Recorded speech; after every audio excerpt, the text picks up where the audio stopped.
अस्सलाम वालेकुम पाकिस्तान, खादिम आपके साथ अगर वो होता पार्ट 2 के साथ हाजिर है, और ख़ास तौर पे उनके लिए जो इस वक्त 1, 2, 3 का इंतज़ार कर रहे हैं, और वो जो इस मफरूज़े में अपनी ज़िंदगी बाकी गुजार रहे हैं कि अगर वो होता तो शायद शहरी सिंध में दूध और शहद की नहरें बहरी होती। चले आपको बताते हैं कि जब वो थे तो उन्होंने क्या कर लिया।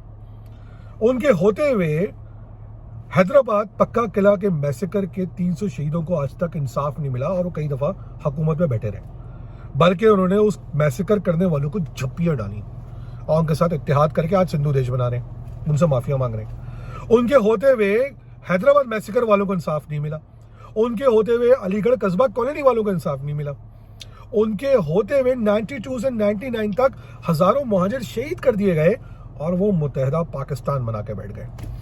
उनके होते हुए क्या कोटा सिस्टम खत्म हो गया? उनके होते हुए हुकूमत में मुशर्रफ के साथ क्या यूनिवर्सिटियां बन गई, क्या सूबा बन गया, क्या आपको हकूक मिल गए, क्या आपको नौकरियां मिल गई? उनके होते हुए 18वीं तरमीम पास हो गई, जरदारी ने झप्पी डाली टाइट से तो 18वीं तरमीम पास हो गई। उनके होते हुए हुकूमत में होते हुए आते जाते हुए पीपल्स अमन कमेटी बन के हजारों सैकड़ों महाजरों को कत्ल कर देती है। इससे ज्यादा होना नहीं चाहिए भाई। अरे ऐसी 1, 2, 3 नहीं चाहिए हमें आपका इत्तेहाद चाहिए। शहरी सिंध बनाइए, पाकिस्तान को मजबूत कीजिए और अपने दरमियान इत्तेहाद पेजा कीजिए और किसी होते का इंतजार ना कीजिए। पाकिस्तान जिंदाबाद।